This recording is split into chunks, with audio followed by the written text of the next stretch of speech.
Olá pessoal, sejam bem-vindos novamente. A ideia agora é que a gente siga conhecendo um pouco mais dos fluxos e a gente vai construir um outro tipo de fluxo que eu chamei de menu.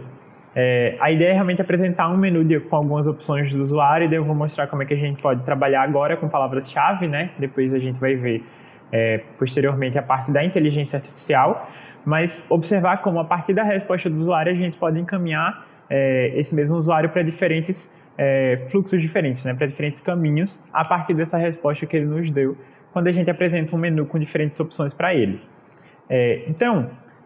Imagine que a gente está meio que seguindo aquele começo, né, que eu dei boas-vindas para esse usuário, perguntei algumas informações e agora eu vou apresentar um menu com algumas opções de como é que o bot pode estar auxiliando esse usuário. Então eu vou colocar aqui assim, posso te ajudar com, e dar algumas opções. Vou trabalhar aqui para mostrar que a gente pode tanto construir essas opções dentro do cartão que a gente, da mensagem que a gente está enviando e deixar que o usuário escreva e responda. Também vou mostrar uma outra funcionalidade que a gente consegue colocar os botões para que o usuário só clique no botão e já seja redirecionado direto para a opção que ele escolheu. Então, por exemplo, vou trazer opções mais genéricas assim, mas a ideia é que vocês venham adaptar para as necessidades de vocês e posteriormente a partir dos testes, dos usos e pensando formas melhores de construir o bot pensando na experiência do usuário, né? Mas então vamos pensar o seguinte, que o usuário pode escolher algumas opções como financeiro, comercial e atendimento humano. Aqui, como eu mostrei antes, né, a gente escreve as mensagens e daí aqui em cima vocês veem que a gente tem algumas abas, né? A gente tem essa de respostas rápidas e de arquivos que eu vou mostrar nesse momento. Aqui em arquivos a gente consegue arquivar documentos. Então eu posso passar por URL, imagem, áudio, vídeo, PDF e também eu posso upar, né, enviar esse arquivo também, certo?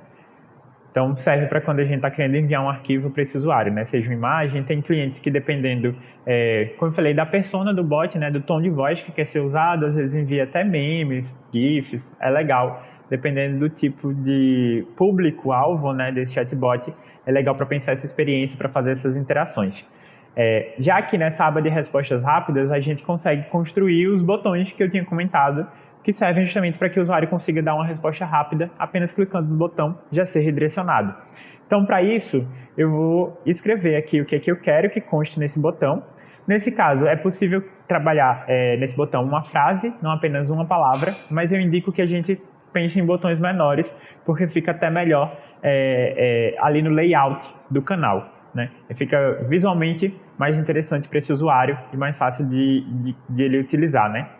Então, mesmo que lá no menu descrito, né, a gente tenha colocado uma frase maior, como por exemplo, sou aluno, ou então, já sou cliente, e algo assim, que aqui a gente venha e use apenas uma palavra-chave mais específica.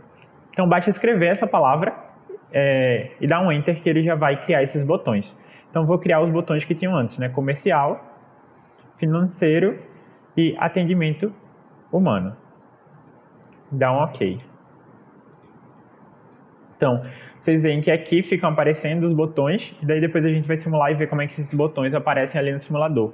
E daí vai ser bem parecido também nos canais, né? WhatsApp, Telegram, os canais que têm essa possibilidade de estar trabalhando com botões.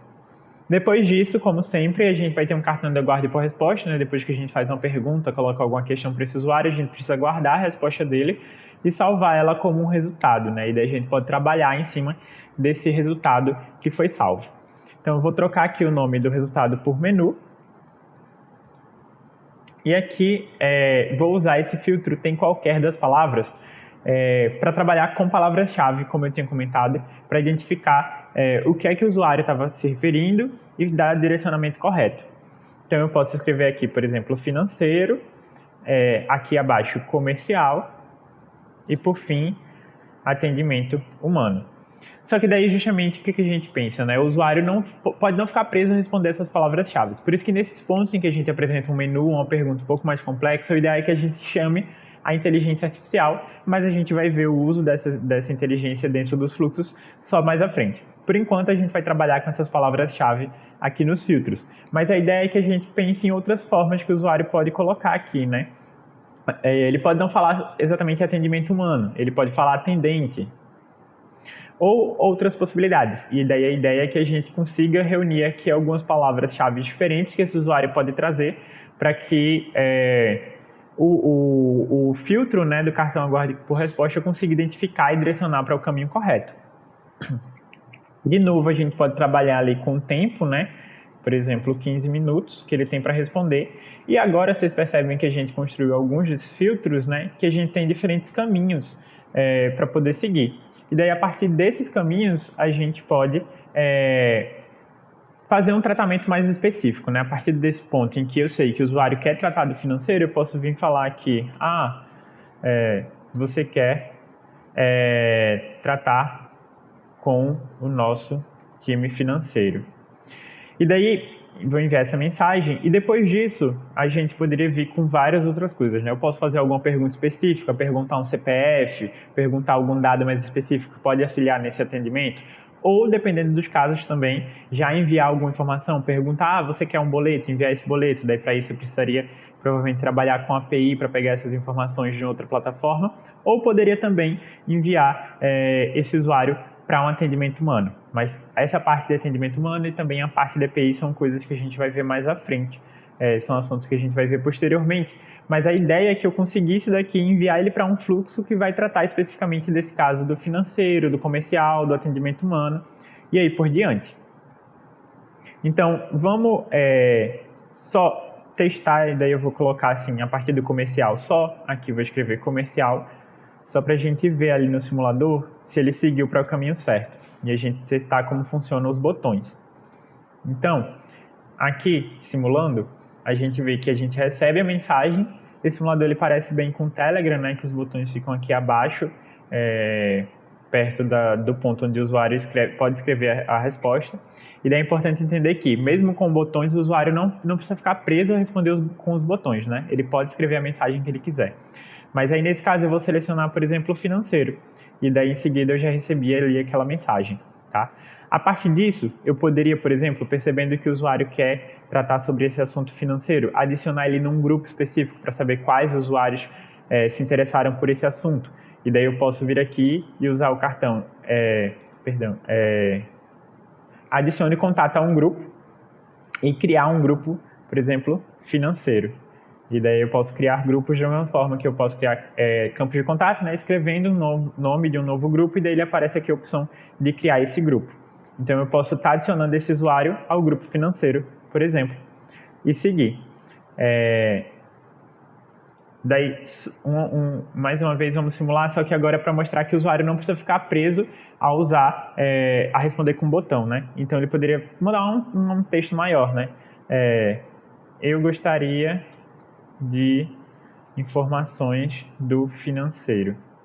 Nesse caso, o filtro consegue pegar porque ele identificou a palavra financeiro. Já se o usuário não tivesse falado financeiro, a gente não ia conseguir identificar a partir desse filtro.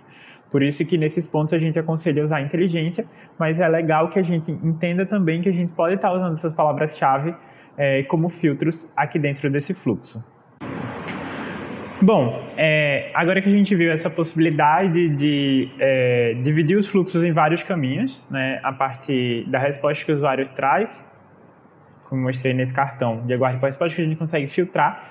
Agora vamos pensar melhor um pouco nesse passo de modularizar o bot, de entender como é que a gente consegue mandar ele para outros fluxos para poder não juntar tudo em um fluxo só e ficar bagunçado, né? Aos poucos a gente vai vendo por que é importante que a gente faça isso, que a gente chama de modularizar o bot, que é dividir ele em vários fluxos para deixar ele mais organizado, mais funcional e não precisar repetir às vezes também algumas etapas, né? Reutilizar um mesmo fluxo.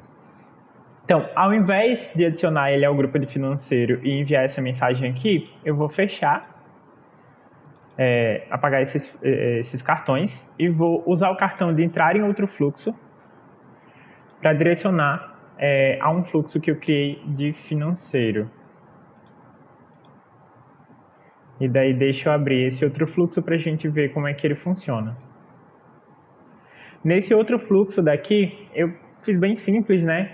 digamos que a partir do momento que ele pede o atendimento financeiro, a gente precisa pedir um CPF, né, para esse usuário. Então a gente pede CPF para ele. Usei aqui um cartão de aguardo por resposta para poder salvar esse CPF. Aqui dentro trouxe um regex, até esqueci de trocar aqui para usar o filtro corresponde a regex, porque daí agora a gente vai conseguir identificar um formato de CPF. De novo, não significa que é um CPF que existe, né, um CPF válido, mas sim que atende ao formato de CPF. Daí, a partir disso, até é importante, como é uma informação necessária, né, salvar ela. Então, eu posso usar aqui um cartão de atualizar o contato, vir aqui, criar o campo de contato do CPF e salvar esse valor de CPF ali que a gente resgatou anteriormente. A partir disso, até dando um spoilerzinho do que vai vir depois com relação à parte de atendimento humano, a gente pode redirecionar dessa etapa o usuário para um atendimento humano, né? Digamos que a gente um chatbot mais simples, né? Que ele não vai tratar de solucionar a questão financeira que o usuário quer aqui nesse ponto. A gente só pede CPF e enviaria ele para um atendimento humano e daí esse atendente iria solucionar os problemas, né? Aí nesse caso a gente precisa só fazer o quê? Usar um cartão de atualizar o contato para atualizar o campo de contato que chama departamento, determinar para qual departamento a gente quer enviar e enviar para um fluxo específico que faz esse atendimento humano funcionar, né? Que esse atendimento humano início. Mas aí a gente não vai ver agora como funciona de fato essa parte de atendimento humano. O que eu quero fazer com vocês nesse momento é simular para a gente ver, né, que ele vai entrar nesse outro fluxo e fazer as perguntas que tem lá e depois vai encerrar. Então, por exemplo, posso simular aqui desse fluxo de menu e daí vou pedir o financeiro. E daí ele entra nesse outro fluxo e me pergunta, né, para seguir com o seu atendimento, poderia nos informar o seu CPF? E daí aqui, se eu informar um CPF válido, a quantidade de dígitos, né, de um CPF ele já vai aceitar e seguir, daí foi o que aconteceu, né? Esse CPF nem sei se existe, só joguei aqui uma quantidade de dígitos. Mas aí a partir disso a gente começa a ver que o legal é que a gente trabalhe com vários fluxos e não construa o bot inteiro em um único fluxo, né? Porque daí aos poucos a gente vai conseguindo organizar isso daí. Então, nesse ponto a gente conseguiu ver como pensar o menu, um pouco de como modularizar o bot, um pouco de como dividir diferentes caminhos dentro dos fluxos a partir de uma resposta desse usuário. E a gente encerra esse vídeo por aqui. Posteriormente, a gente vai se aprofundar e ver algumas outras possibilidades.